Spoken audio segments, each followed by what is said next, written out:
all of the evidence that there is going to come a Messiah. And in a passage like Isaiah chapter 9, as it talks about the different attributes of this coming Messiah, it calls him the mighty God. So here is a very specific passage that I'm sure all of you know very well, which links the idea of deity with messiahship. Not to say that's the only one in Scripture, but that's a very well-known one. And then toward the end of this section, we note that in the New Testament, worship is given to Christ. And that is significant because the apostles refused to accept worship.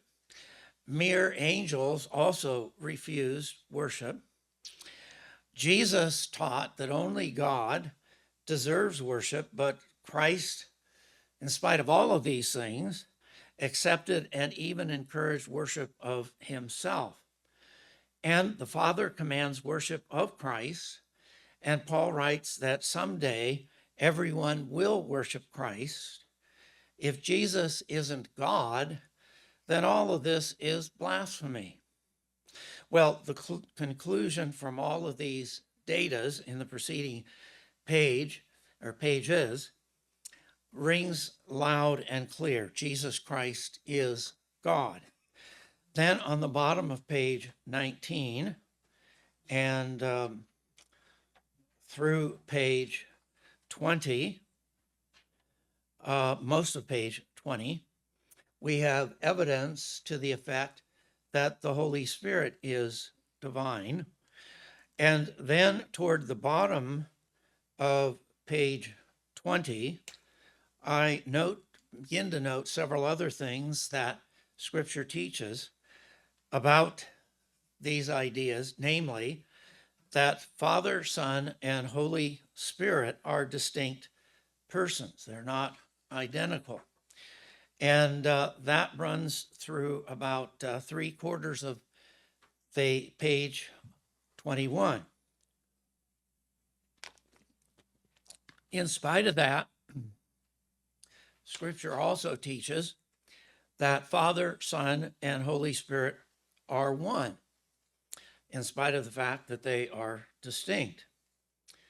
Well, that discussion runs through most of page 22. Now we come to the discussion, the direct discussion of the topic of the paper mentioned in the title. We come to the issue of logic and the doctrine of the Trinity. From the preceding data, Scripture clearly teaches that there is only one God, but it also affirms that Father, Son, and Holy Spirit are equally God. Given biblical inerrancy, these claims must be true. But how can they be true when the resultant doctrine of the Trinity seems to be self-contradictory? If it is impossible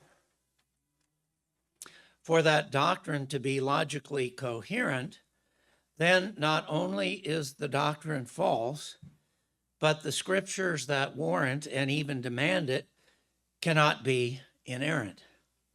Clearly, much is at stake. In this section, I shall present what I find the most satisfactory explanation of the apparent contradiction. That solution is what some label relative Trinitarianism, for it stems from the notion of relative identity. Now, please make this very clear. I do not claim that this is the explanation which, beyond a shadow of a doubt, correctly shows how God can be three and yet one. There might be a better explanation, but only that this proposal is a possible way for the doctrine to be logically consistent. You may say, well, why are you only going to argue for a possible way for this to be consistent? Remember how we defined a contradiction, and that's the charge that's being labeled at the Trinity, that a contradiction is the affirmation and denial of one and the same thing at the same time and in the same way. And if there is a genuine contradiction, it means that not all the propositions that are espoused can possibly be true, all of them at the same time. So, what we need to do, as we saw earlier, if the charge is no possible way for this doctrine to avoid logical contradiction, then to meet that charge, all we need to do is to show a possible way. I am not here tonight, nor on any other occasion, to make a case that this is the explanation and the only one. There may be others. There might be some that are better, but the requirement is to show a possible way for those 7 or 8 propositions, all of them to be true at the same time. And so that's what we're going to do. Well, where should we go from here? Some may think that this is an unnecessary exercise, for we should just admit mystery and say either that the law of non-contradiction doesn't apply, or that it does, but it's just a mystery as to how to satisfy it in regard to the Trinity. In reply, one writer by last name of Bartel rightly argues that if we exempt this doctrine from the law of non-contradiction, there's no reason not to do the same with any other apparent contradiction about God. Bartel writes, why not affirm that, for all we know, God the Father is both almighty and impotent? The Word became and did not become flesh. The Holy Spirit did and did not speak through the prophets.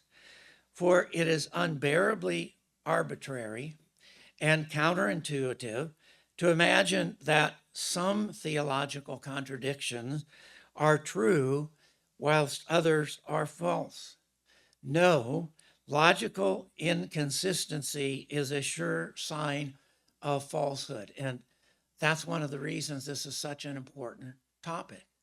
If the doctrine, that is, the concepts and the words used to convey them, the concepts which are supposed to refer to the living God, the God who exists outside of our minds, if those concepts contradict each other, then it is likely that there is no being outside of the human mind that actually exists. If the very idea of such a being is filled with contradiction, it's hard to imagine how the being itself could exist. Clearly, we should seek a resolution to the apparent contradiction.